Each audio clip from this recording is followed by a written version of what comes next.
한국의 기업들이 전부 철수하고 있다. 이대로라면 태국의 남은 시간은 단 3개월 뿐이다. 한국과 태국의 사이가 악화된 이후 태국은 한국 기업들을 제재하는 초강수를 두게 되는데요. 그러나 태국의 이러한 무모한 조치는 오히려 역풍을 맞게 되었고 현재 태국은 전례 없는 위기를 맞이해서 급하게 한국의 외교부 관계자를 파견 보내기까지 했다고 합니다. 그렇다면 도대체 무슨 상황이 벌어지고 있는 것일까요? 안녕하세요. 저는 태국 출신의 야티다라고 합니다. 조금 특이한 점이라면 저는 중국계 태국인이라는 건데요. 아무래도 태국에서는 중국계 인구가 더욱 대우받고 많은 권력을 차지하고 있는 경우가 많고 저 또한 정부에서 일하며 나름의 상류층의 삶을 살고 있습니다. 그런데 최근에는 정말 충격적인 사건 하나가 터지게 되었습니다. 그건 바로 한국의 태국인들에 대한 차별 사건이었죠. 태국인들은 한국 공항에 도착함과 동시에 이유 없이 추방당했고 한국에 체류하고 있는 태국인들 또한 불합리한 대우를 받으며 전부 예비 범죄자 취급을 당하고 있다고 했거든요. 사실 저는 중국계로서 다른 일반적인 태국인들과는 조금 다른 사상을 가지고 있는데요. 보통 태국인들은 한국을 존경하고 한국에 대한 강한 호감을 보이는 경우가 많지만 중국계 인구들은 중국인들처럼 한국을 그다지 좋아하지 않거든요.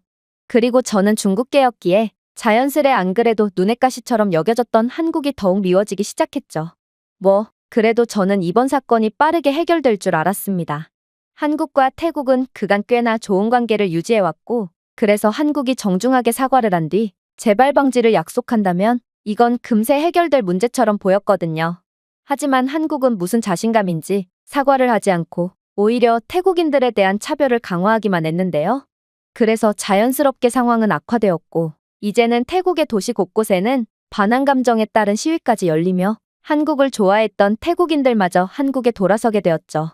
그리고 태국 정부 측은 태국 국민들의 반환에 대한 목소리가 높아지자 어쩔 수 없이 칼을 빼들게 되었습니다. 그건 바로 태국인에 대한 차별을 일삼는 한국에 대한 제재 조치였죠. 일단 시작은 한국 상품에 대한 무역 제한이었습니다. 태국은 한국 기업이 상당한 입지를 확보하고 있는 주요 산업을 대상으로 한국 상품 수출입에 무역 장벽을 도입했는데요. 이러한 제한 조치는 한국 제품의 태국 시장 유입을 방해하는 것을 목표로 했고 태국은 엄격한 통관 절차, 추가 규제 확인, 한국 상품에 대한 승인 기간 연장 등 비관세 장벽을 부과했습니다. 이러한 조치로 인해 한국 제품의 태국 시장 진출이 지연되어 한국 기업의 운영 비용이 급격하게 증가하게 되었죠.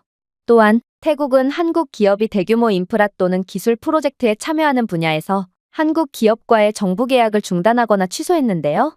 사실 현대건설과 삼성물산과 같은 한국 기업들은 건설 프로젝트, 스마트시티 이니셔티브, 에너지 인프라 등 태국의 인프라 개발에 적극적으로 참여해왔고 지금도 개발 예정 중인 여러 사업들이 존재했는데요. 그런데 태국 정부는 외교관계 경색을 이유로 현재 이러한 프로젝트에 대한 협상과 진행을 무단으로 중단해버렸죠. 이로 인해 한국의 기업들은 고부가 가치 프로젝트에서 일시 중단하거나 철수해야 하기 때문에 상당한 지연과 재정적 손실을 입게 되었습니다. 양국의 상황이 이렇게까지 악화되니 한국 기업들은 태국 정부가 공과 사를 구분하지 못하고 감정적이고 무차별적인 제재를 가한다며 비판의 목소리를 높였는데요. 사실 저는 한국 기업 입장이 이해가 가긴 했으나 한국에 대한 악감정 때문인지 이들이 혼란에 빠져 절규하는 상황에 실실 웃음까지 났습니다. 예전에는 한국이 그렇게나 높아 보였지만 태국 정부의 입김 한 번에 전부 다 나가떨어지는 상황에 한국이 태국보다 약소국이 된 것 같은 느낌마저 들었죠. 하지만 한국은 여전히 태국인에 대한 입국 요건을 완화하지 않았고 이에 태국 정부는 드디어 본격적인 칼질을 하기 시작했죠. 태국 당국은 한국 기업의 비즈니스 라이선스 갱신을 늦추거나 거부했고 이로 인해 한국 기업의 사업 확장이나 유지가 더 어려워지게 되었거든요. 이는 삼성, 현대, 기아 등 소매점에 의존하는 기업이 신규 매장을 열거나 기존 매장을 유지하는 과정을 복잡하게 만들어 엄청난 악영향을 미쳤습니다. 그리고 이와 동시에 태국은 특히 제조업, 자동차와 같은 분야에서 한국 기업의 신규 투자에 제한을 가했는데요. 공장을 확장하거나 새로운 생산 시설에 투자하려는 한국 기업들은 추가 검사, 서류 지연, 투자위원회의 거부 등 관료주의적 장애물에 직면하게 되었고 이로 인해 한국 기업들은 태국에서 사업을 확장하거나 새로운 벤처를 시작하지 못하게 되었죠. 그리고 이와 같은 제재 조치로 인해 태국 내에 한국의 영향력이 엄청나게 축소되자 태국 노동당국은 드디어 태국에 진출한 한국 기업 내의 한국인 직원과 임원의 비자 요건에 제한을 가했습니다. 결국 한국인 직원들은 태국에서 급하게 쫓겨나야 했고, 이는 한국 기업이 한국에서 숙련된 관리자와 엔지니어를 파견하여 프로젝트를 감독할 수 있는 능력에 영향을 미쳐 현지 노동력에 더 많이 의존할 수밖에 없게 만들었는데요. 이는 태국 정부가 여차하면 한국이 태국 내에 설치한 공장이나 각종 생산 기반 시설들을 홀랑 먹어버릴 의지를 드러낸 셈이었고, 들리는 소문에 의하면 이렇듯 한국에서 파견 온 한국인 주재원이나 직원들을 전부 쫓아낸 뒤 태국은 정부 차원에서 한국의 생산 기반 시설을 가로채서 한국의 기술력과 인프라를 전부 갈취할 거라고 하더라고요. 그렇게 태국 내에서 한국의 흔적은 점점 지워지기 시작했고, 저는 이번 싸움에서 한국은 태국에 완전히 대패했다는 생각이 들어서 기분이 좋아지기 시작했습니다. 별것도 아닌 주제에 감히 태국에 까불다니. 아무래도 한국은 모든 것을 빼앗긴 채 결국은 태국의 발 아래에서 무릎을 꿇고 용서해달라고 빌 일만 남아있는 것처럼 보였죠. 그런데 상황은 예상치도 못한 방향으로 흘러가기 시작했어요.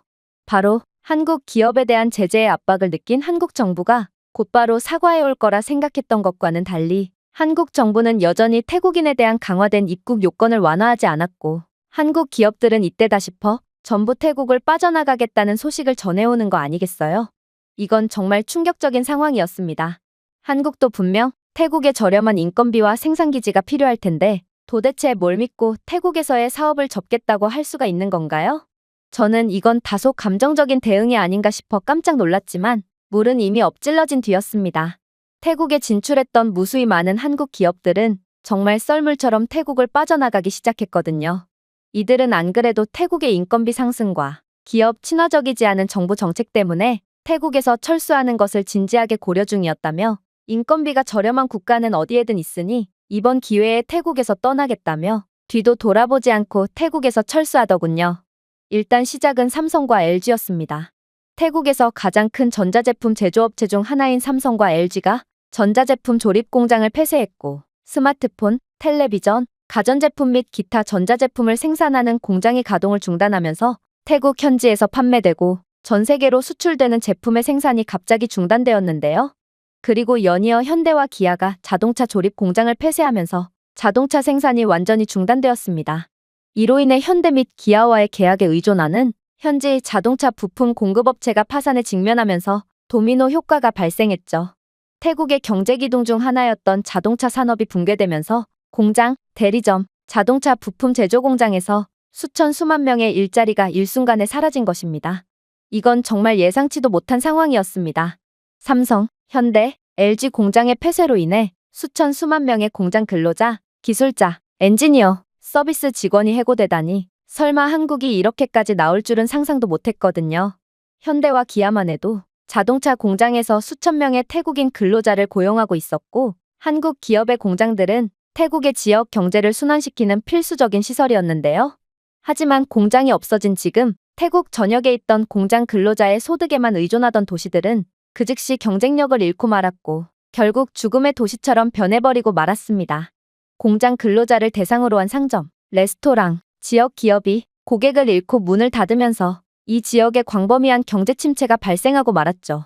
물론 자동차 부품 제조업체, 전자부품 제조업체 등 한국 공장의 부품과 자재를 공급하던 태국 기업들 또한 한국의 글로벌 기업들과의 계약 없이는 살아남을 수 없는데요. 결국 이들 현지 기업 중 상당수가 파산 신청을 하면서 한국 기업과 연결된 공급망 전체가 붕괴되어 수백 개의 중소기업이 재정적으로 파산하고 말았습니다. 이건 정말 암담한 상황이었어요. 태국 통계청에 따르면 한국 기업들은 태국의 제조업, 특히 전자, 자동차 생산, 소비재 부문에서 상당한 입지를 확보하고 있기에 이들 기업이 철수하면 태국의 산업 생산량이 급격히 감소하여 연간 GDP 성장률을 약 3% 이상 감소시킬 수 있다고 했는데요. 일단 제조 운영의 손실만 해도 태국의 연간 GDP가 50억에서 100억 달러가 감소할 것이고, 한국 공장이나 대리점, 서비스 센터 등의 일자리만 해도 15만 개에 달하기에 피해는 상상 이상이라고 할 수 있었습니다. 심지어 부품 공급업체나 물류업체 등 한국 기업 철수로 인해 없어지게 될 간접 일자리까지 포함한다면 30만 개 이상의 일자리가 추가로 사라지고 만 것입니다. 하지만 가장 충격적인 점은 따로 있었습니다. 바로 한국 기업의 철수가 계속되면서 외국인 투자자들은 태국의 경제 안정성에 대한 신뢰를 잃고 말았다는 건데요. 한국 대기업의 철수는 글로벌 시장에 태국이 더 이상 투자하기 좋은 곳이 아니라는 신호였고, 태국에 대한 외국인 직접 투자가 급감하기 시작했어요. 한국 외의 다른 다국적 기업들도 태국의 정치적 불안정성과 열악한 비즈니스 환경을 우려하며 한국을 따라가기 시작했고, 결국 태국 경제는 성장과 발전에 필요한 중요한 자본원을 잃고 말았습니다. 또한 이로 인해 주식시장까지 폭락하면서 태국은 엄청난 경기 침체에 들어서게 되었죠. 그야말로 한국 하나 없어진 상황임에도 태국은 완전히 국가 괴멸 직전에 이르게 된 것입니다. 그리고 이러한 상황에 태국 정부는 마지막 카드를 집어들었습니다. 그건 바로 한국의 간을 보기 위해 저를 한국으로 파견 보낸 것인데요. 사실 한국과의 관계 단절로 인해 태국은 최악의 피해를 입었지만 이건 한국도 마찬가지일 게 분명하므로 태국이 한국과의 관계 정상화를 원하는 만큼 한국도 마찬가지로 태국과의 관계를 복구하길 원할 게 분명했거든요. 즉, 태국 정부는 저를 한국으로 파견 보내서 현재 한국도 태국과 같은 괴멸적인 피해를 입었다는 것을 확인한 뒤 한국에 대한 이권을 챙기면서도 한국 기업들이 태국에 건설한 공장을 다시 가동할 수 있도록 협상을 하려는 의도였던 것입니다. 이대로라면 두 국가 모두 망해버릴 게 분명하므로 태국은 망하기 직전인 상태를 숨기는 동시에 한국에 손을 내미는 척하며 한국에서 뽑아올 이득을 모조리 뽑아오려는 계획이었죠. 그렇게 저는 한국의 수준을 파악하기 위해 파견 가게 되었습니다. 사실 저는 한국에 대해 그리 많은 기대를 하지는 않았습니다. 애초에 다른 중국계 친구들은 한국은 가난한 국가라고 매번 말해왔는데요. 가난한 한국인들은 고기 한 번 못 먹어서 몇 년에 한 번 겨우 고깃집에 방문하고 고기가 너무 먹고 싶을 때면 길거리를 돌아다니는 들깨를 잡아먹는 수준에 이르렀다고 했거든요. 그리고 한국은 태국의 제재에 사정없이 휘둘리는 모습을 보여주기도 했죠. 저는 아무래도 한국은 미국과의 동맹 때문에 고평가되고 있을 뿐 실상은 태국과 비슷하거나 태국보다도 못한 수준을 보이고 있을 것이 분명하다고 생각하게 되었는데요. 그런데 현재 태국과의 관계가 악화된 지금 한국은 더욱 가난해졌을 것이 분명했고 저는 태국보다도 처참한 상황의 한국 모습을 보게 될 것을 기대했죠. 하지만 그렇게 한국으로 출발하기 직전 저는 경악을 금치 못할 사실을 알게 되었는데요. 왜냐하면 한국으로 떠나기 전에 숙소를 예약하려고 하니 숙소비가 상상을 초월할 정도로 비쌌거든요. 한국에서의 하루 숙소비는 거의 태국에서의 한 달 월세급으로 비쌌고 저는 한국이 외국인 관광객을 상대로 사기를 치는 건가 싶어 황당함마저 느꼈습니다. 물가가 높다는 건 그만큼의 국민들의 소득 수준이 뒷받쳐준다는 뜻인데 어떻게 가난한 한국인들이 이러한 말도 안 되는 물가를 감당할 수 있겠어요? 그런데 그렇게 제가 한국에 대한 의심을 가지며 한국에 입국하게 되었을 때 저는 곧바로 충격적인 장면을 목격하게 되고 생각을 완전히 멈추고 말았습니다. 그건 바로 스타벅스에 입장했을 때였는데요. 사실 저는 중국계 태국인이므로 일반적인 태국인들보다 훨씬 부유하기에 종종 이러한 스타벅스에서 커피를 구매하곤 합니다. 물론 스타벅스의 커피값은 중국계 부유층인 제게도 약간은 부담되는 수준이기에 너무 자주 오진 못하죠.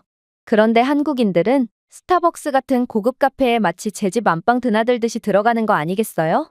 심지어 어린 학생들마저 주저없이 가장 비싼 프라푸치노나 라떼를 주문하며 아무렇지 않게 스타벅스 음료를 즐기더라고요.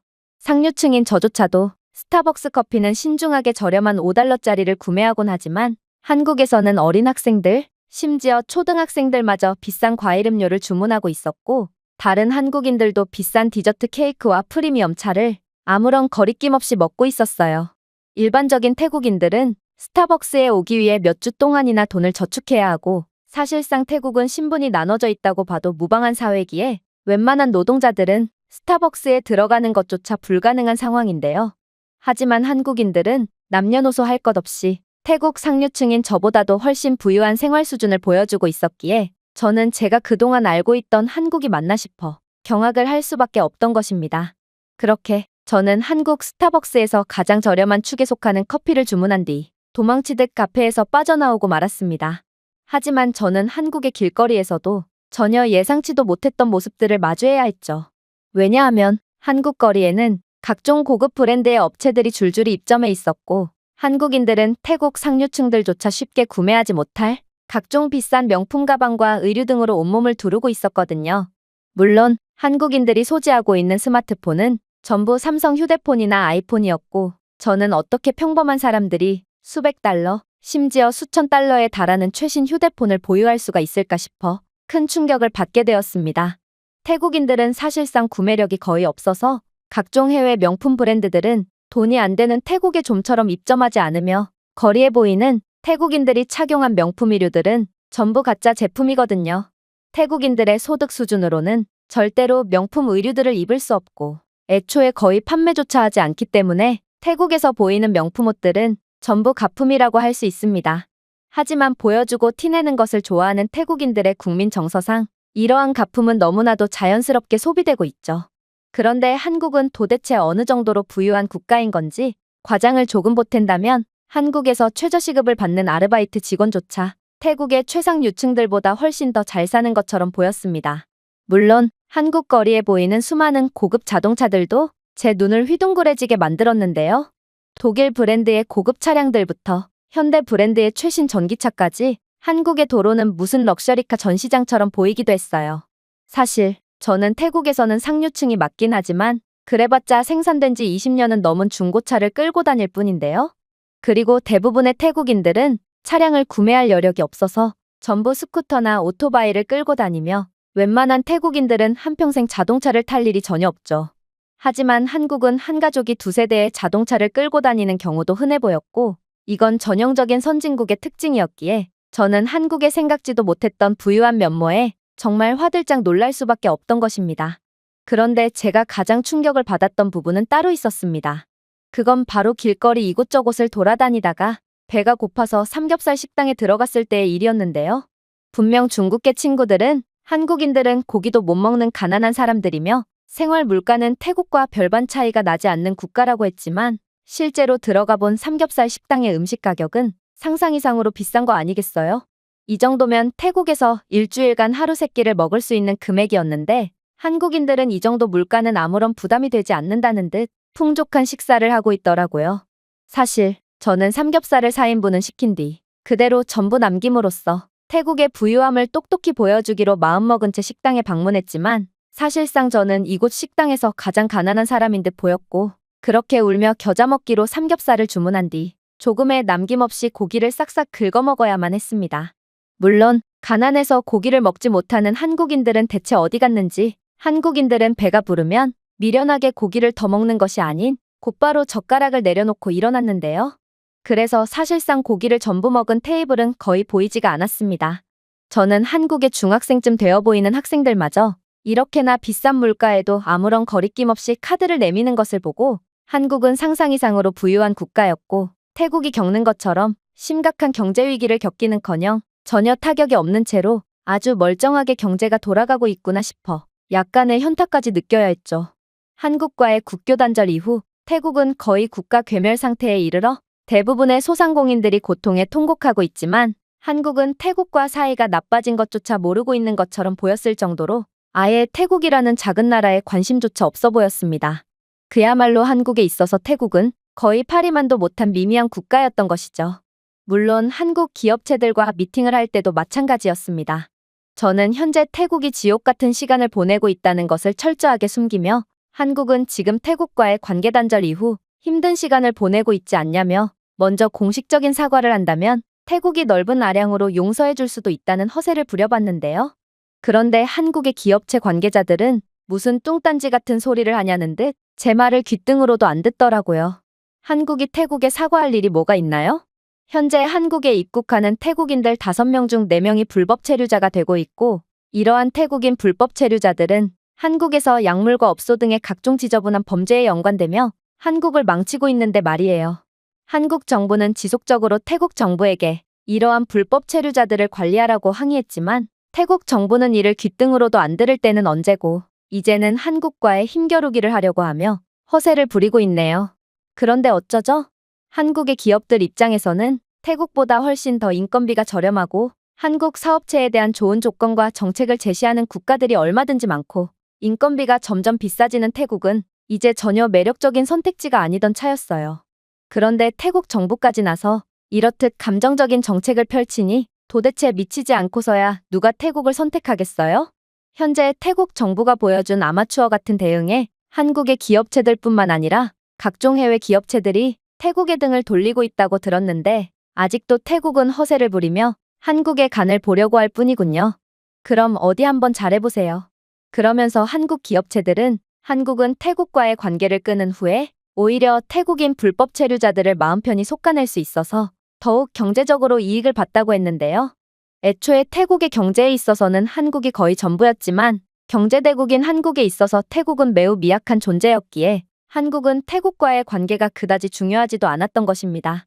그렇게 저는 폐잔병이 되어 털레털레 숙소로 복귀했습니다. 가난한 한국을 기대했건만 일방적으로 초토화된 건 태국이었고 태국은 감히 체급이 전혀 맞지 않는 상대를 건든 대가를 톡톡히 치르게 된 거였죠. 그러나 한국은 그저 평범한 숙소조차 저를 가만히 두지 않더군요. 저는 분명 럭셔리 숙소를 예매한 것이 아닌 생각보다도 훨씬 비쌌던 숙소값을 절약하기 위해 합리적인 가격대의 숙소를 골랐는데요. 그런데 한국의 평범한 원룸은 상류층인 저희 집보다도 훨씬 더 우수한 거 아니겠어요? 일단 제가 숙소 안으로 들어가니 조명과 공기청정기, 심지어 각종 온습도 조절 장치가 가동했는데요. 알고 보니 한국의 일반적인 가정집에는 모션 센서 기술이 장착되어 있어서 방이 비어있을 때와 사람이 들어올 때를 자동으로 감지하고 이러한 가전제품들과 조명을 자동으로 끄고 켠다고 했어요. 물론 저는 평범한 원룸에도 온도와 습도를 자동으로 유지해주는 AI 제어 시스템과 공기청정기까지 있다는 점에 경악을 할 수밖에 없었는데요. 태국에서는 이러한 AI 제어 시스템은 꿈도 못 꾸고 공기청정기는 태국의 최고급 호텔쯤은 가야 볼 수 있는 전형적인 귀족 가전제품이거든요. 그런데 한국에서는 평범한 원룸에서마저 이러한 공기청정기를 구비해두고 있던 거였습니다. 또한 이러한 평범한 원룸에는 스마트 냉장고까지 구비되어 있었는데요. 스마트 냉장고는 식료품이 부족할 때 알림을 주며 유통기한이 얼마 남지 않은 음식들을 자동으로 인식하고 알려주는 기능까지 있다고 하더라고요. 웬만한 태국인들은 금전적인 문제 때문에 20년은 넘은 중고 냉장고를 사용했다면 한국은 그저 평범한 가정집에서조차 이러한 스마트 냉장고로 22세기를 살아가고 있던 거였습니다. 물론 이러한 작은 방의 옵션으로 세탁기까지 존재했다는 점도 상당히 놀라웠는데요. 대부분의 태국 가정집에는 세탁기가 존재하지 않고 전부 손빨래로 처리하는 게 일반적이기에 저는 한국과 태국의 수준이 비슷하다는 건 전부 말도 안 되는 헛소리였구나 싶어 털썩 주저앉아 버리고 말았습니다. 한국은 이미 22세기를 바라보는 최첨단 기술력을 가지고 있었고 경제 수준 또한 태국을 아득히 능가하는 선진국이었습니다. 그리고 이런 한국에 비한다면 태국은 그저 형편없는 개발도상국일 뿐이었죠. 즉, 태국이 한국을 건드린 것은 초등학생이 헤비급 프로 복서에 따기를 때리며 도발한 것과 다름이 없다는 말입니다. 저는 현재 이 충격적인 장면을 보고서로 작성하며 만약 태국이 지금이라도 한국에 무릎을 꿇지 않으면 태국의 미래는 없다는 충격적인 코멘트까지 달았는데요. 저는 태국 정부가 무슨 자신감으로 한국을 건든 건지 이해조차 가지 않는 상황이며 한국에 다녀온 이후 한국에 대한 이유 없는 두려움까지 느낄 정도로 완전히 한국에 대한 공포에 질린 상태입니다. 제가 준비해온 내용은 여기까지입니다. 끝까지 시청해주셔서 진심으로 감사드리며 여러분들의 구독과 좋아요, 알림 설정은 영상 제작에 큰 힘이 됩니다. 이상 세모튜브였습니다. 도대체 한국은 정체가 뭐야? 이 나라는 어디까지 숨기고 있는 거냐고. 현재 반한 감정에 휩싸였다는 태국은 한국 국군 이날의 현무5 미사일이 공개된 이후 완전히 태세를 전환했다고 하는데요. 그렇다면 현재 태국은 어떤 상황에 처해 있을까요? 안녕하세요. 저는 태국 국방부에서 고위 관계자로 활동하고 있습니다. 직업이 직업이니만큼 저는 제 이름을 밝힐 수는 없지만 저는 태국의 미래를 위해 태국 국민들이 한국의 실체를 반드시 알아두었으면 좋겠다는 마음에서 용기를 내어 이 글을 작성하기로 결정했습니다. 일단 저는 부패한 다른 태국 정치인들과 국방부 관계자들과는 달리 항상 태국을 위해 헌신하는 마음으로 살아왔습니다. 하지만 요즘에는 이러한 제 굳건한 마음씨가 점점 흔들리고 있는데 그건 바로 한국과 중국 때문이었죠.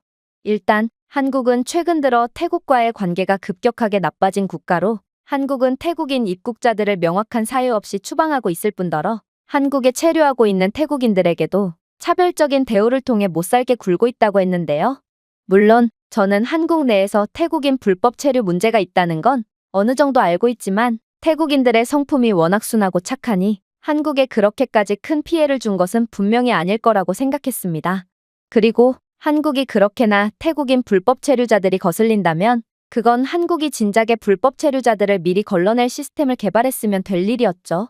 그러나 한국은 능력이 부족해서 태국인 불법 체류자들을 걸러내지 못했고 이건 한국도 어느 정도의 책임이 있다고 할 수 있었어요.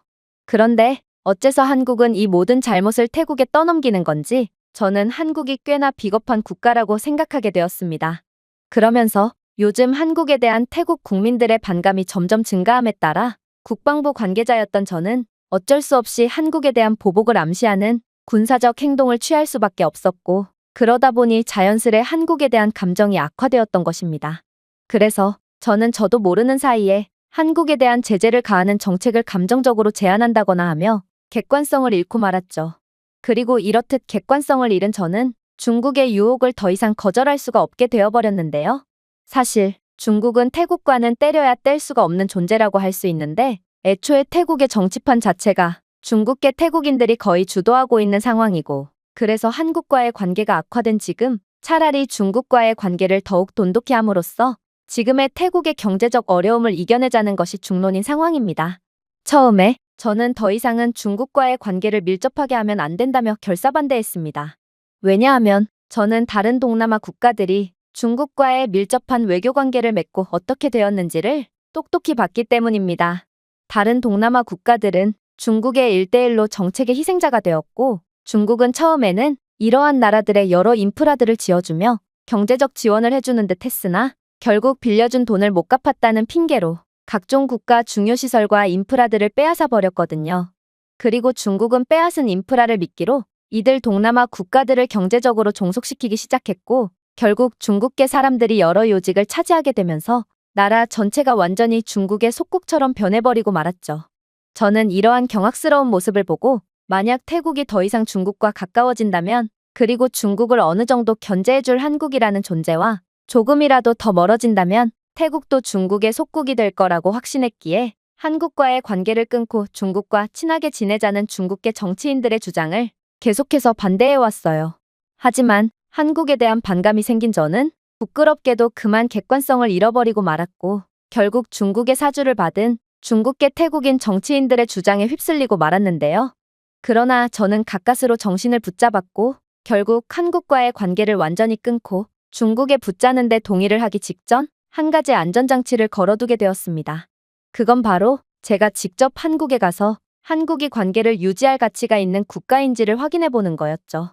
그날도 중요한 정책 발의가 있었고 저는 중국과의 관계를 강화하자는 대다수의 중국계 태국인 정치인들의 주장에 가까스로 반대하게 되었는데요.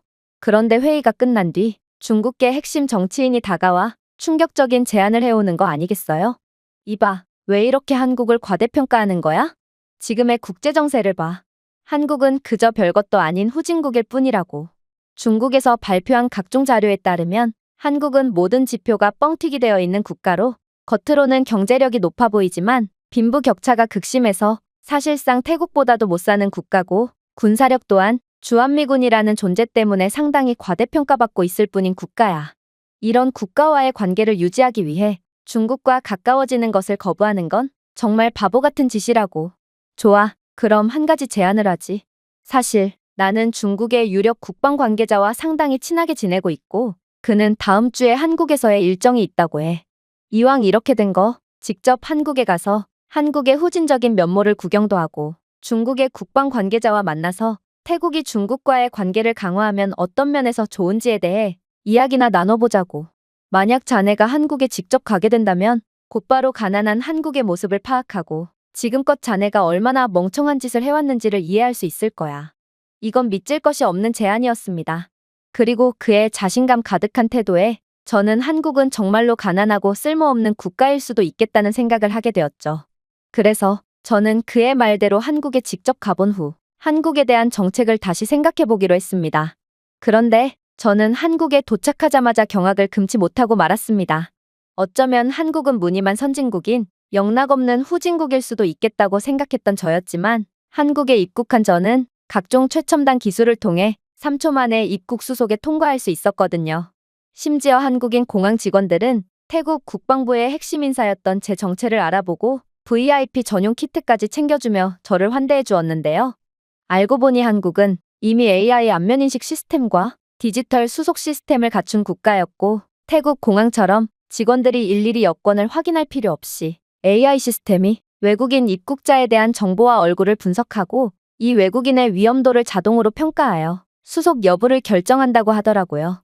즉, 한국 공항은 완벽한 무인화와 첨단화를 통해 3초 만에 입국 수속을 가능하게 했던 거였습니다. 심지어 당황한 저는 한국인 직원에게 태국어를 구사하며 도대체 제 정체는 어떻게 알았냐고 물었는데요. 그런데 태국어를 할 수 있을 리가 없던 한국인 직원은 제 대답을 알아듣고 한국의 AI 시스템은 동맹국 주요 인사의 얼굴을 분석해서 알려준다는 놀라운 답변을 건네는 거 아니겠어요? 저는 태국어를 구사할 수 있는 한국인을 만나본 적이 거의 없기에 그녀에게 대체 태국어를 어떻게 할 줄 아는 거냐며 따지듯 물어보게 되었습니다. 그러자 그녀는 자신은 태국어를 하지 못한다는 다소 뜬금없는 답변을 건네더라고요.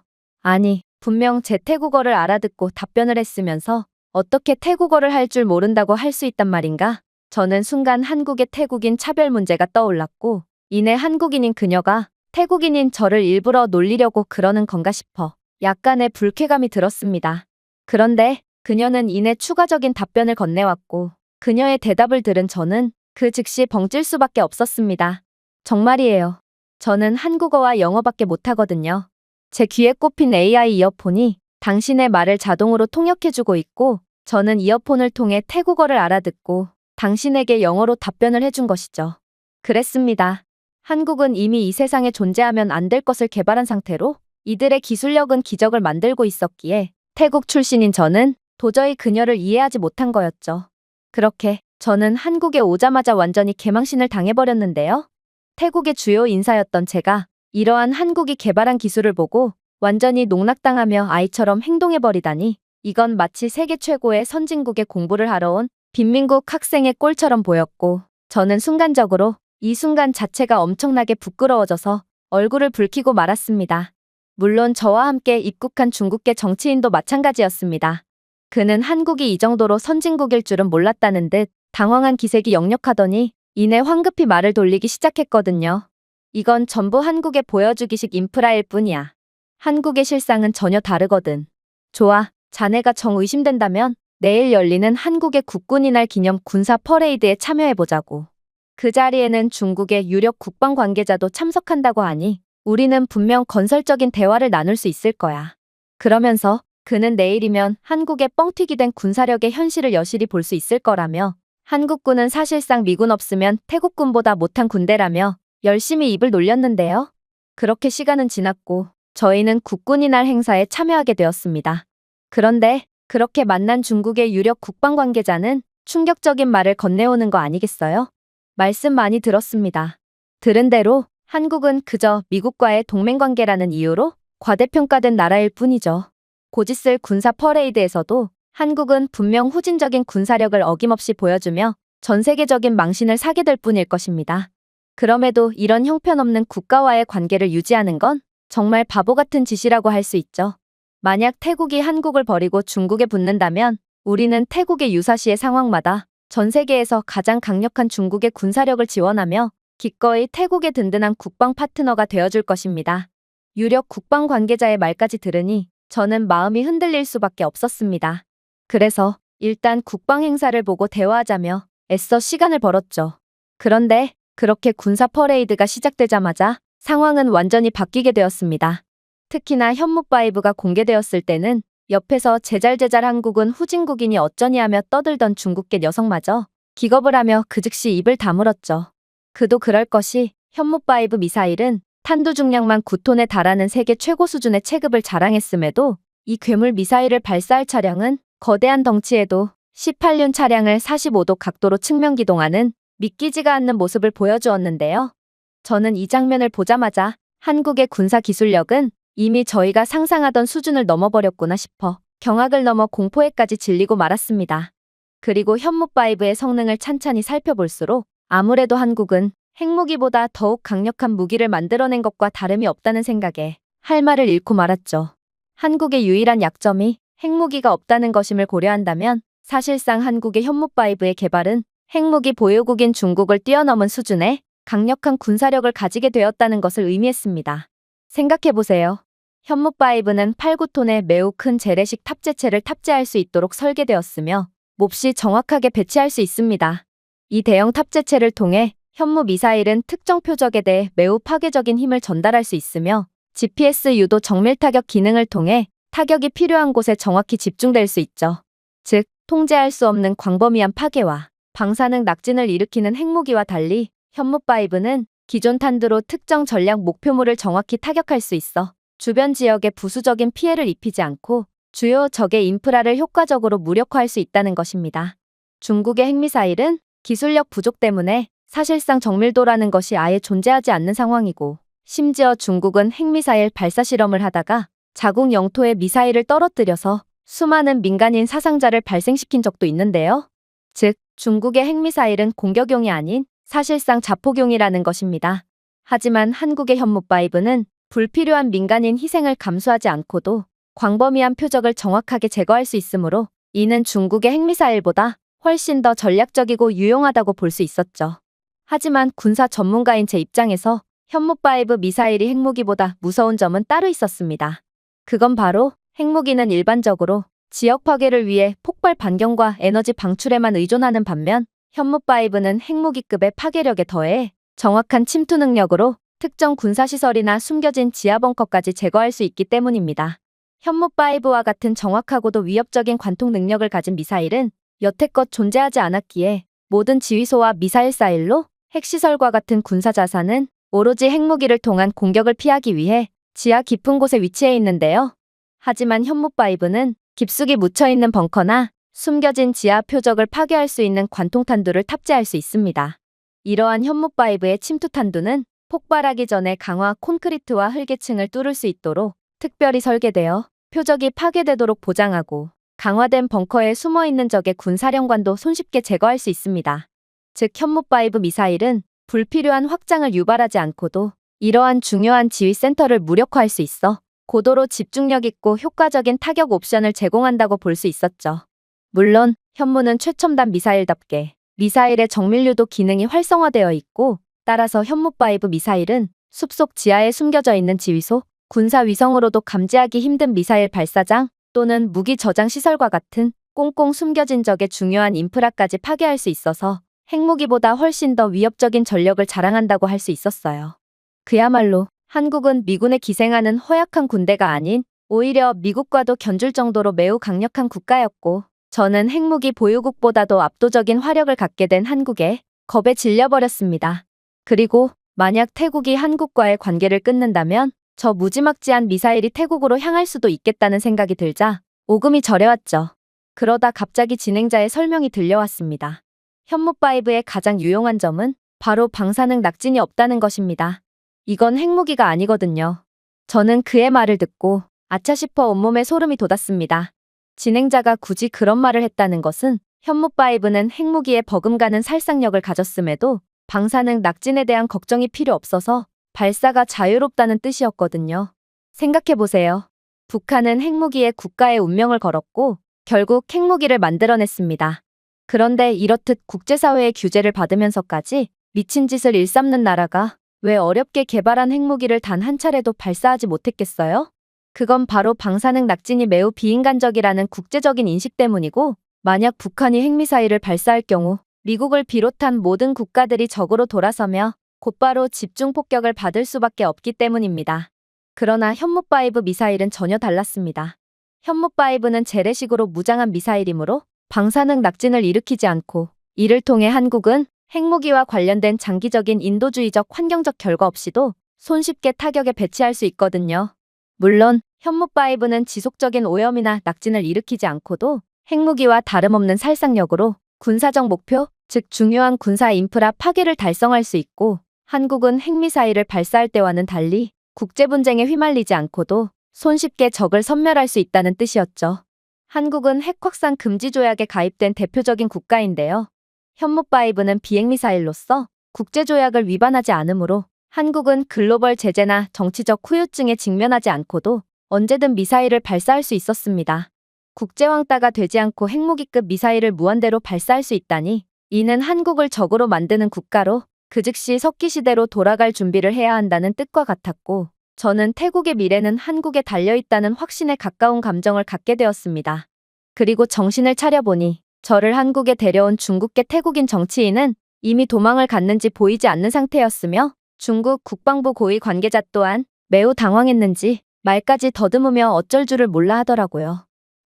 너무 긴장하지 마세요. 대신 중국은 한국은 없는 핵무기를 가지고 있잖아요. 한국은 아직도 핵무기를 만들 능력이 없는 후진국으로 핵무기를 만들 기술력을 가지고 있는 중국도 저 정도쯤의 미사일은 순식간에 만들어낼 수 있죠. 도대체 누가 누구 보고 긴장을 하지 말라는 건지 저는 얼굴이 새파랗게 질려놓고도 쉴 새 없이 입을 움직이는 그를 보고 헛웃음을 지을 뿐이었는데요. 그러나 중국인의 말과는 달리 한국은 핵무기를 만들 기술력이 없는 게 아니라 핵 확산 금지 조약에 가입함으로써 세계 평화를 위해 핵무기를 포기한 국가였습니다. 그래서 저는 아직까지도 상황 파악을 못해서 한심한 소리나 일삼는 중국 국방부 고위 관계자에게 쓴소리를 하기 시작했습니다. 중국에 핵이 있으면 뭐 하나요? 당신들의 핵무기는 사실상 정밀도를 보장하는 기술이 없어서 어디로 날아갈지 예측조차 안 되는 수준이잖아요.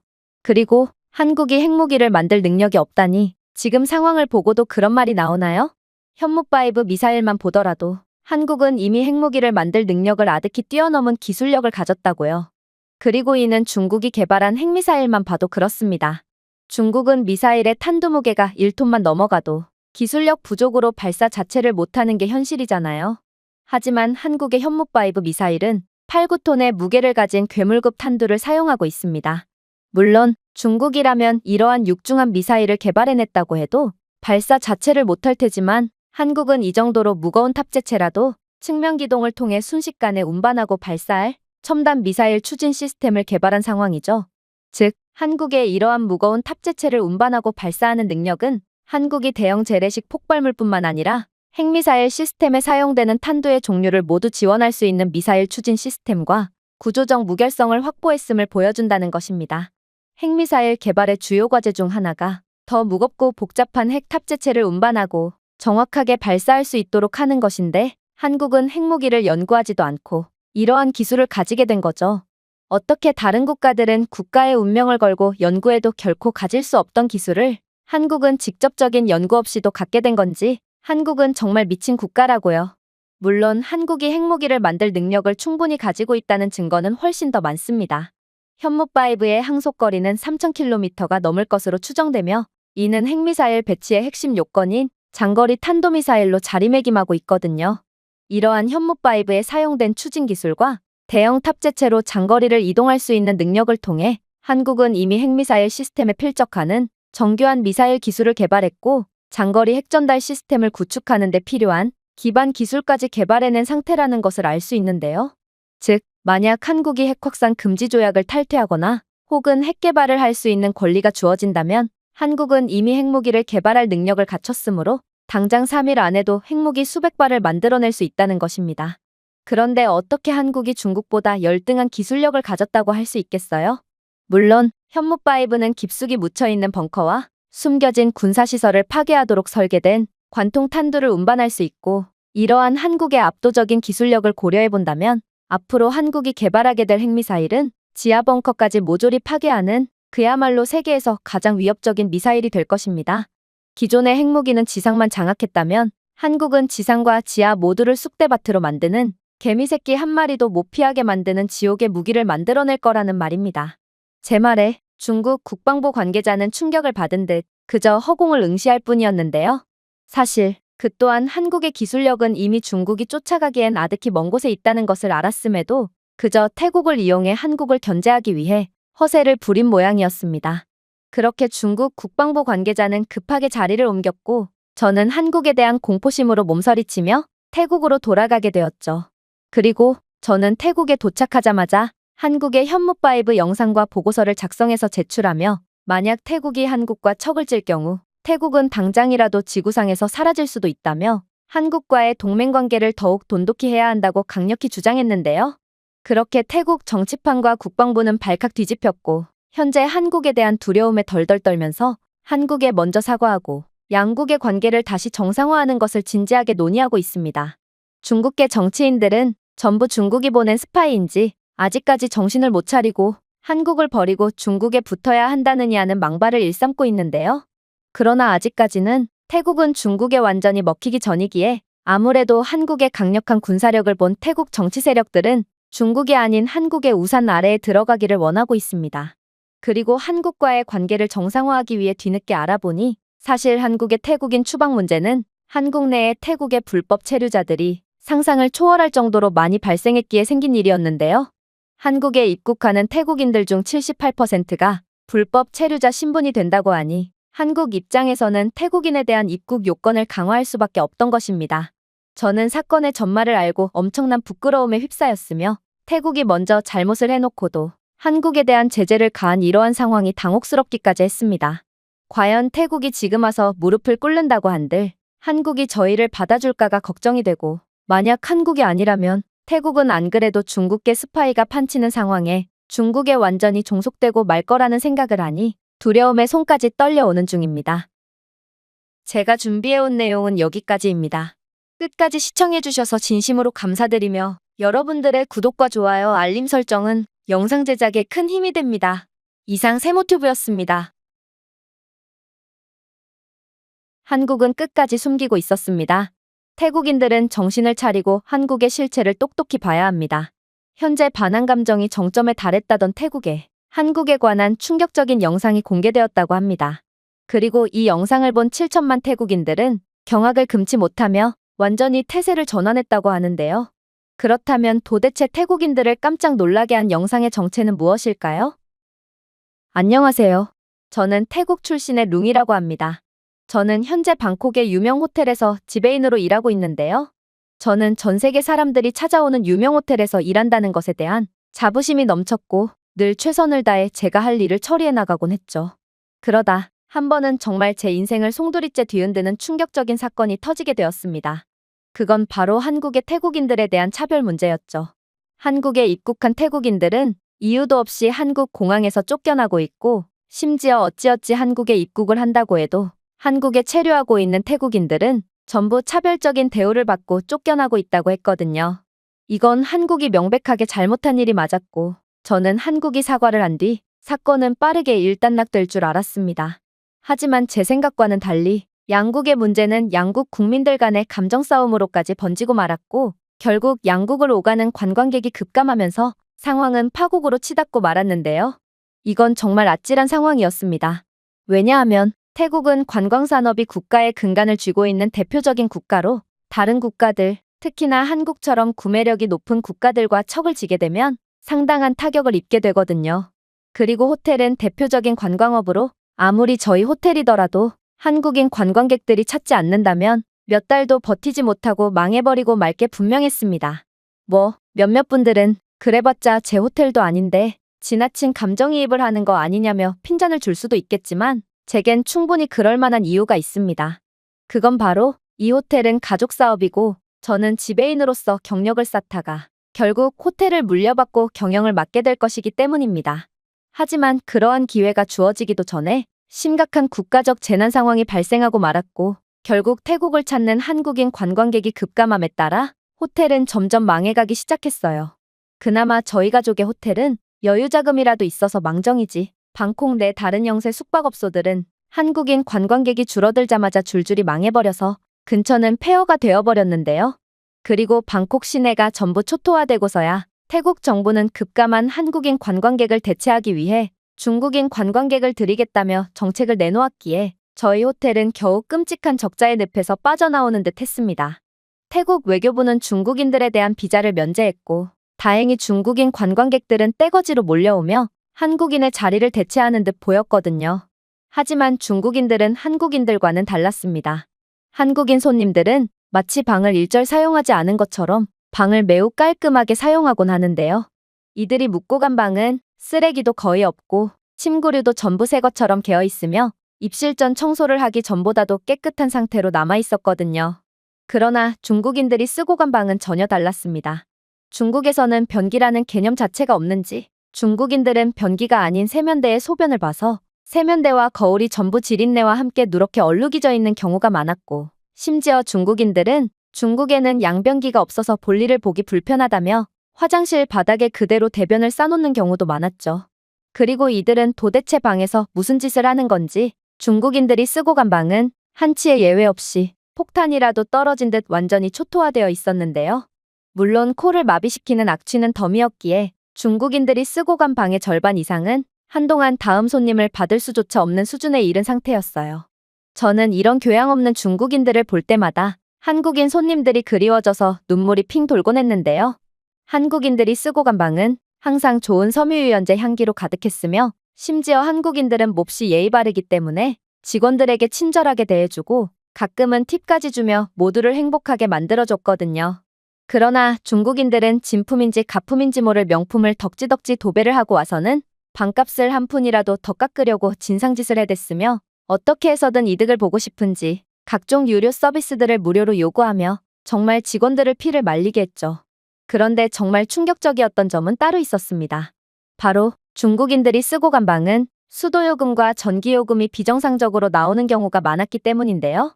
이들은 이틀을 묵었음에도 한 달치 요금을 발생시키는 경우도 많았는데 알고 보니 중국인들은 호텔의 손해는 자신의 이득이라고 생각하는지 호텔의 물이란 물은 24시간 내내 틀고 있고 에어컨과 난방을 동시에 켜며 쓸데없는 요금을 나가게 하고 있던 것입니다.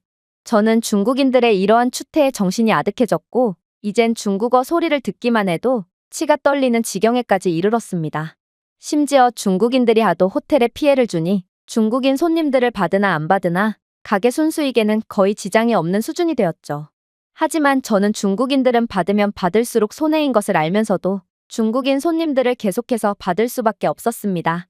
왜냐하면 태국 내의 반한 감정은 날이 갈수록 더욱 심해졌고 이제는 양국 간의 문제를 비즈니스적인 관점에서 바라보며 한국과 태국이 예전처럼 친하게 지냈으면 좋겠다고 생각하던 저조차도 한국을 미워하게 되었거든요. 금방 사과를 해올 거라고 생각했던 한국은 사과는커녕 태국인들을 더욱 차별하고 있다고 했고 저번 달에는 태국인 체류자들 500명이 붙잡혀 구금되는 등 한국은 태국인들만 보면 묻지도 따지지도 않고 전부 구금해버린다고 했죠. 결국 태국 내에서는 반한 시위와 한국 제품 불매운동까지 열렸고 몇몇 관광지에서는 한국인에 대한 폭행 사건까지 일어나는 등 양국의 관계는 더 이상의 관계 회복의 여지가 보이지 않을 정도로 완전히 망가지고 말았습니다. 그리고 저는 이러한 반한 감정에 휩싸일수록 저도 모르게 한국에 대한 악감정이 생기고 말았습니다. 여기에 더해 중국인 관광객들은 어찌나 한국을 욕해대던지 사실 세면대의 소변을 보고 화장실 바닥에 대변을 보는 야만인들은 전부 한국인들이라며 손가락질을 했는데요. 이들은 한국은 사실상 중국의 속국쯤 되는 나라로 실제로 한국인이라는 민족은 중국의 소수민족이고 일부는 중국 국적까지 부여받고 있다고 하더라고요. 즉, 아무리 중국 국적을 가졌더라도 매너 없고 교양 없는 민족은 전부 한국인들이므로 한국인과 한족을 구분할 필요가 있다며 끝까지 한국을 깎아내렸습니다. 저는 분명 한국인 손님들을 받아본 경험이 있고 한국인들은 제가 겪은 사람들 중 가장 시민의식이 높고 교양 있는 사람들이라는 것을 인식하고 있었지만 그렇게나 수준 높은 줄 알았던 한국이 태국의 뒤통수를 치는 상황에 대한 실망과 반감은 저를 완전히 눈이 멀게 해버렸습니다.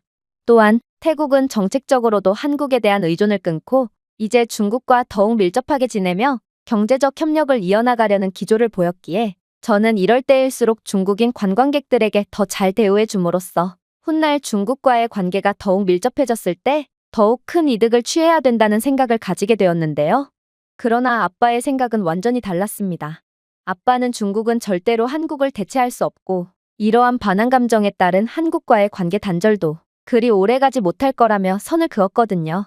그러면서 한국은 중국보다 기술적으로 경제적으로 그리고 외교적으로도 뛰어난 국가고 만약 태국이 그런 세계적인 선진국인 한국에 먼저 무릎을 꿇지 않는다면 중국에 붙은 태국에겐 멸망만이 기다리고 있을 뿐이라는 다소 살벌한 말까지 건네오더라고요.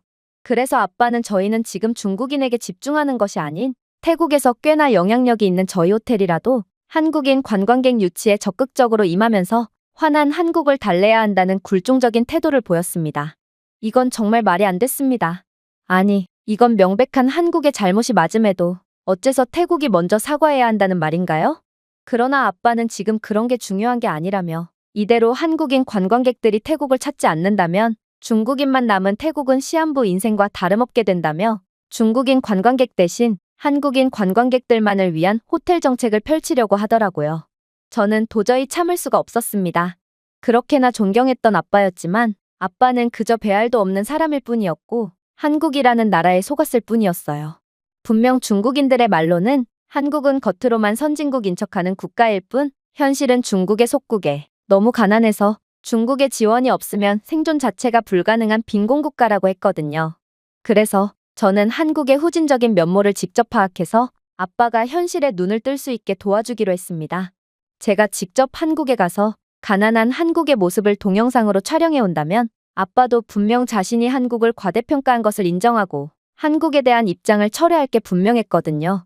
이건 태국의 자존심뿐만 아니라 저희 호텔의 명운을 위해서도 꼭 해야만 하는 일이었고 그렇게 나름 귀하게 자란 딸이었던 저는 카메라 한 대만 달랑 들고 한국이라는 적진 한가운데로 출발했습니다. 그런데 저는 공항에 도착하자마자 실소를 터뜨릴 수밖에 없었습니다.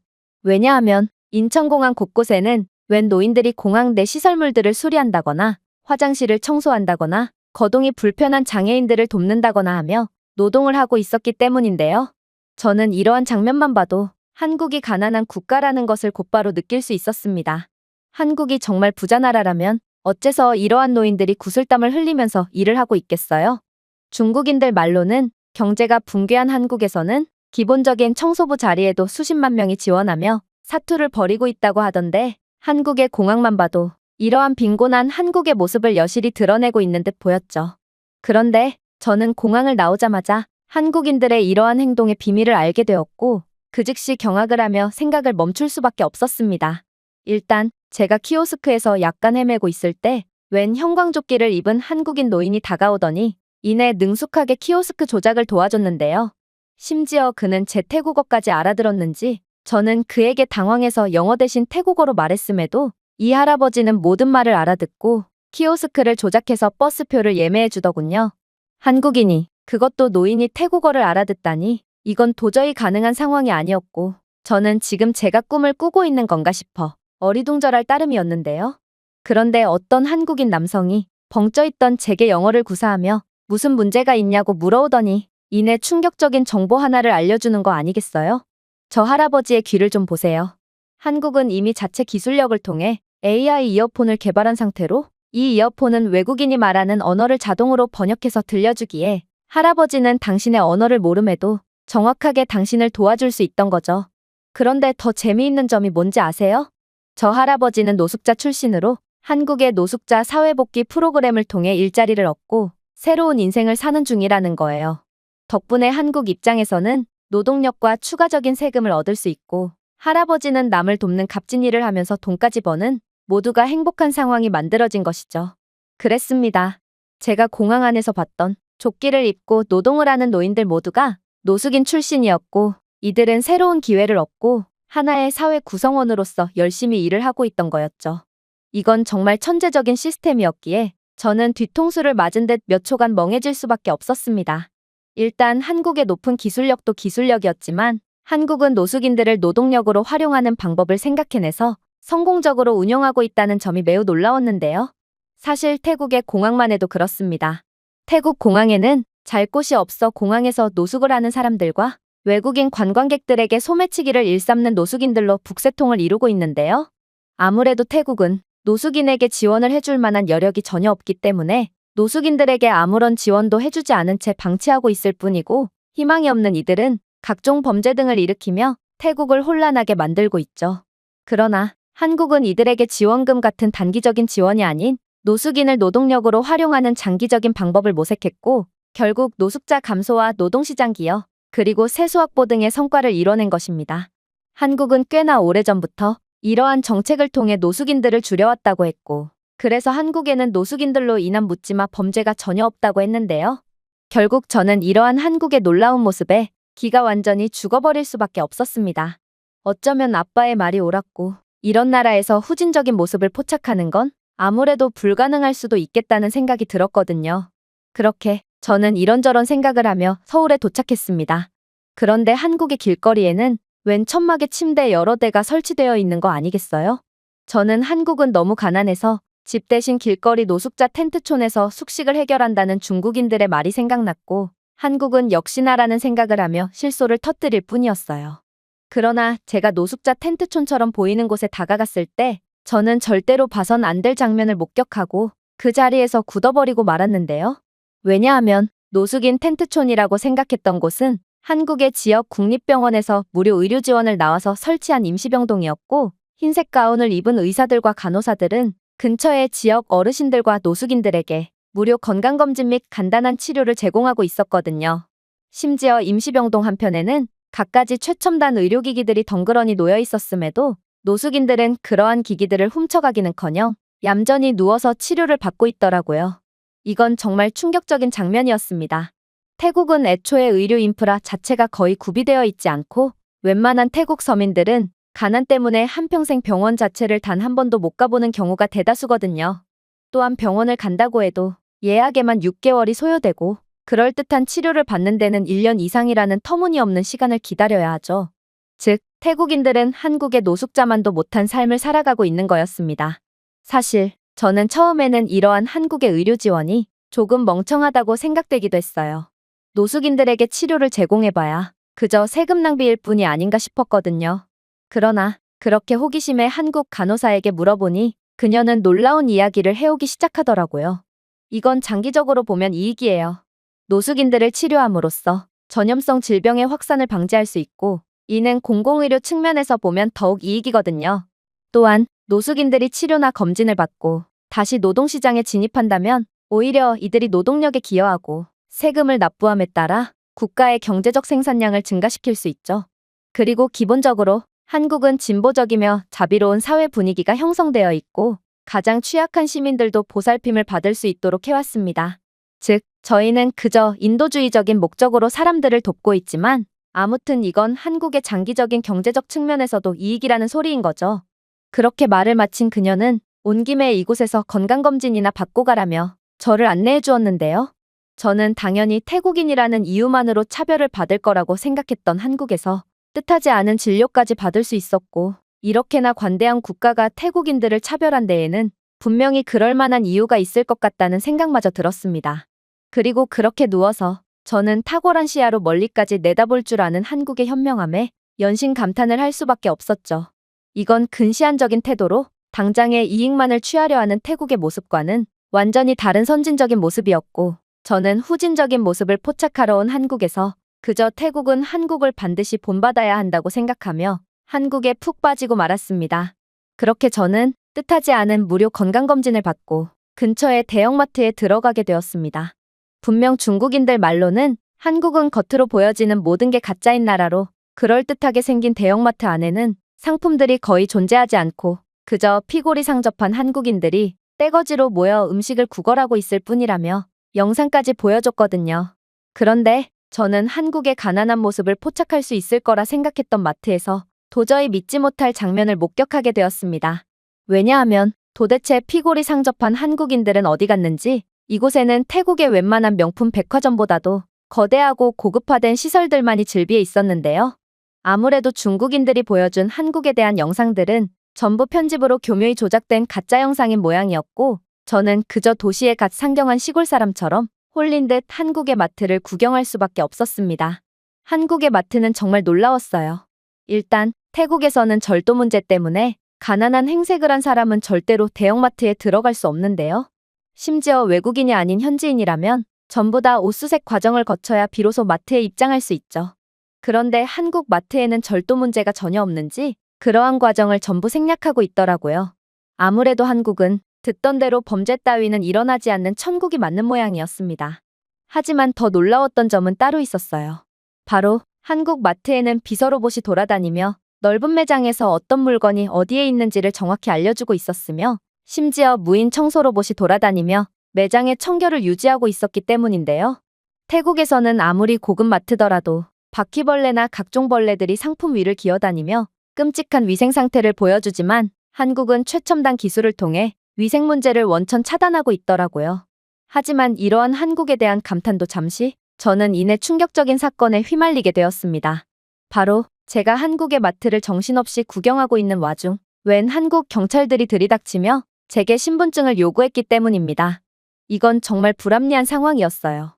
다른 한국인들은 멀쩡히 쇼핑을 하고 있는데 저만 신분증을 요구받다니 이건 명백한 외국인 차별이었고, 아무래도 한국에 체류하고 있는 태국인들이 차별을 당하는 것처럼 저 또한 태국인이라는 이유만으로 차별행위를 당하는 모양이었습니다.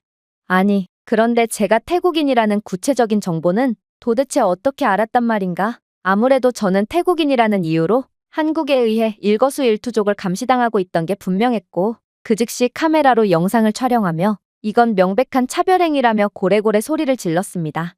그러자 무력을 사용하며 저를 강제로 연행해 갈 거라고 생각했던 한국 경찰은 이내 유창한 영어를 구사하며 경악을 금치 못할 말을 해오는 거 아니겠어요? 당신의 일거수일투족을 감시했다니요. 저희는 그렇게 한가한 사람들이 아니랍니다. 당신이 태국인이라는 것을 알게 된 이유는 바로 마트 안에서 돌아다니는 비서 로봇이 저희에게 경보 알림을 제공해준 덕분이죠. 이 비서 로봇은 단순히 마트 상품들의 위치만을 알려주는 것이 아닌 사람들의 행동 패턴을 실시간으로 분석하는 AI 알고리즘형 CCTV가 내장되어 있는 기계거든요. 거기에 잠재적인 위협을 식별하는 안면인식 소프트웨어까지 장착되어 있기에 비서 로봇 카메라는 당신의 옷차림과 얼굴을 분석한 뒤 당신이 태국인이라는 것을 자동으로 인지한 것입니다. 그리고 당신은 시종일관 똑같은 자리에서 맴돌며 무언가를 유심히 관찰하려는 듯한 의심스러운 행동을 했기에 AI는 이러한 당신의 행동을 수상하다고 여기게 되었는데요.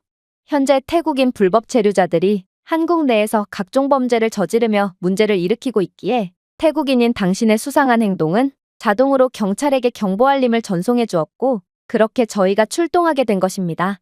다소 당황스럽겠지만 당신이 정말로 떳떳하다면 협조해 주시기 바랍니다. 이건 정말 말도 안 됐습니다.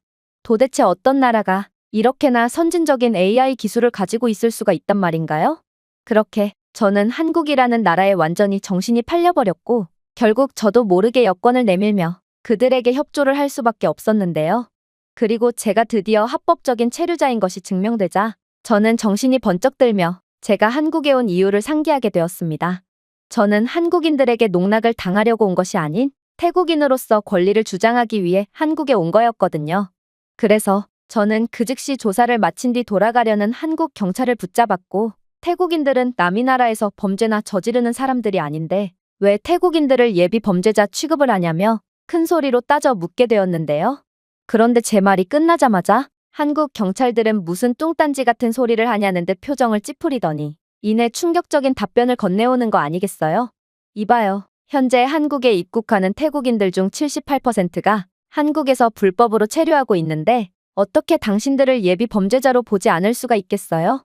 그리고 태국인들은 한국에서 불법으로 체류하면서 약물이나 성과 관련된 범죄 등 각종 지저분한 범죄에 관련되며 한국을 완전히 망치고 있는 거 몰라요?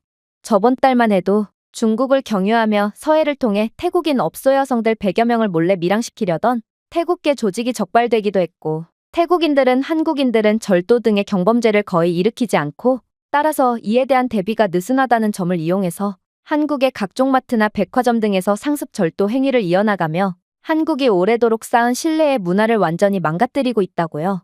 그럼에도 한국은 태국인들을 차별한다느니 하는 당신들은 도대체 양심이라는 게 있는 건지 궁금하네요. 한국은 범죄를 일삼는 태국인들을 나름 신사적으로 대우해주고 있지만 태국인들은 태국에 체류하는 한국인들에 대한 상습적인 폭행 및 범죄 행위를 일삼고 있고 이런 걸 보면 오히려 차별국가는 태국이라고 봐야 하는데도 말이죠. 그러나 이제는 다 끝났습니다. 당신이 수상한 행동을 하다가 저희에게 조사를 받은 것처럼 한국에서 불법 체류하는 태국인들은 이러한 한국의 최첨단 감시망을 통해 전부 다 검거되고 있거든요. 한국의 공원, 쇼핑몰, 그리고 광장 등의 키오스크와 무인 로봇에는 전부 다 CCTV가 내장되어 있고 태국인들은 생필품을 구매하는 등의 일상생활을 하다가 이러한 한국의 기술력을 통해 계속해서 검거되고 있죠. 이번 하반기에만 태국인 불법 체류자 수천 명이 검거되었고 검거율은 가파르게 증가하고 있거든요. 태국인들은 한국에서 갖가지 범죄를 저지르며 한국을 망치고 있지만 한국인들은 하나가 되어 당신들 같은 침략자를 무찌르고 있다는 말입니다. 저는 순간적으로 말문이 막혀서 어버버될 뿐이었습니다. 태국인들이 한국에서 갖가지 범죄를 저지르고 있었다니 이건 전혀 몰랐던 사실이었거든요. 그동안 태국 언론에서는 태국의 잘못은 쏙 빼놓은 채 모든 잘못을 한국으로만 돌리곤 했고 중국 또한 각종 조작된 영상을 통해 한국을 후진국으로 묘사하고 있었기에 저는 한국은 당연히 후진국이자 차별적인 행동만을 일삼는 야만적인 국가라고 생각했어요. 그러나 현실은 완전히 달랐고 오히려 차별적이고 야만적인 국가는 태국이었던 거였죠. 또한 한국에서 찍혔다던 가난한 모습의 영상들은 전부 다 중국 도시에서 찍힌 뒤 편집으로 간판만 전부 한글로 바꾼 조작된 영상이었던 모양이었는데요. 그야말로 한국에 대한 열등감이 극심한 두 나라가 작정하고 한국을 음해했던 거였습니다. 저는 이 모든 상황을 인지하게 되자 정말로 태국이 한국과의 관계를 단절하고 중국에 붙는다면 아빠의 말씀처럼 태국은 그대로 발전이 정체되며 완전히 망해버릴 거라고 확신하게 되었습니다. 그리고 한국의 선진적인 현실을 알게 된 저는 그제야 중국에 대한 세뇌와 반항 감정의 광기에서 빠져나오며 아빠의 뜻대로 저라도 한국에서 촬영한 선진적인 영상들을 모든 태국인들에게 공개해야겠다고 생각하게 됐죠. 후진적인 모습을 포착하기 위해 켠 카메라는 아이러니하게도 모든 게 완벽한 한국이라는 국가에서 선진적인 모습들만을 촬영하게 되었거든요. 그러나 저는 한국의 이러한 영상들을 개인 SNS에 공개함과 동시에 태국인들의 수많은 비난 폭격을 맞을 뿐이었는데요. 심지어 요즘 중국에서는 사이버 부대까지 운용하며 한국에 대한 호의적인 게시물들을 집중 공격한다고 하던데 제 영상은 게시 하루 만에 정체불명의 세력에 의한 신고 누적으로 인해 삭제되어 버렸습니다.